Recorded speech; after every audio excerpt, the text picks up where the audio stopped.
Darbiin Maanchuwaan tapha kilaboota magaalaa Maanchestar lamaan ollaa walii ta'an Maanchestar United fi Maanchestar City gidduutti seenaa masaanummaa yeroo dheeraa qabudha. Bara 1881 kan jalqabe boru galgala sa'aatii 1:30 eegalee darbii Maanchestar seena qabeessa kanaan si'a 194ffaaf Etihaditti walitti dhufu. Jalqabbiin bara dorgommichaa kilaboota lamaanii deeggartoota isaanii kan gammachiise miti. Taphoota hundaa 193 darbaniin Manchester United Manchester City irratti olaantummaa qaba. United si'a 78, Cityn si'a 68 wal injifataniiru. 54 qixa bahan jedha ragaan lakkoofsaa dhaabbata Opta. Gareen lamaan ga'umsa olaanaa irra jiraachuu baatanus darbii Maanchuwaan kun daawwattoota kubbaa miilaa biratti si'oominaan eegama. Shaampiyooniin waggoota arfan darbanii Pep Guardiolaan hibboo qabxii dhabuu taphoota as dhiyootiin isa mudate furuuf hirriba dhabeera. Amazon Prime irratti taphataa duraanii garee biyyaalessa Itaalii Luca Toni waliin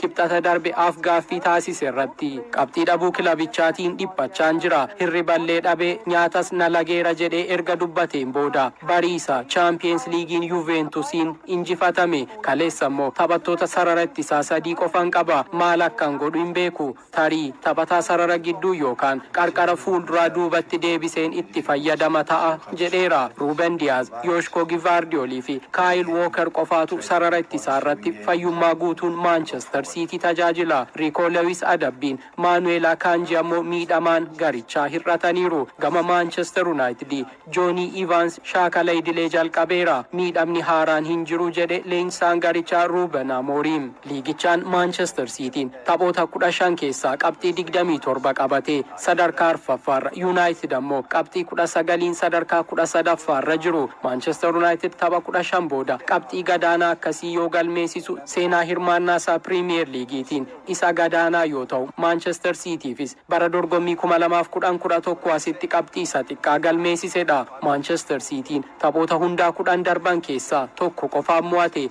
kanneen keessaa 7 injifatameera. Ijaarsi isaa utuma arguu jalaa diigamaa waan jiru kan fakkaatu Pep Guardiola jalatti riikardiin gadaanaa akkasii kan aadeffatameen turre. Cityn taphoota 10 keessaa 9 goolii 2 sanaa ol irratti galeera. Carraawwan goolii jajjaboo uumaman ittisuu irratti hanqina kan qabu sararri ittisaa Manchester City bara dorgommii kana taphoota hundaan si'a 47 gareen faallaa tapha deebiitiin kubbaa bira dabarfateera jedha ragaan Optaan baase. Bara darbe yeroo wal fakkaatutti Manchester Cityn qabxii 30, United 27 qabu ture. Barachaanu ammoo Manchester Cityn taphoota 15 keessaa qabxii 35, United 29 ture kan injifatan. Gareen lamaan bara 2020 tapha guyyaa jalqabaatiin goolii malee adda bahaniin alatti isaan keessaa abbaan tokko sadarkaa hanga sadaffaa keessa utuu hin ta'in ennaa waliin morkatanu. Kan boruu kun yeroo jalqabaatiifi Ruben Amorim jalatti reefuu mala taphaa haaraatiin madaqaa kan jiru Manchester United taphoota Premier League 6 darban Manchester City waliin taphate keessaa 5 injifatameera. Taphoota 5 mo'ateen Manchester Cityn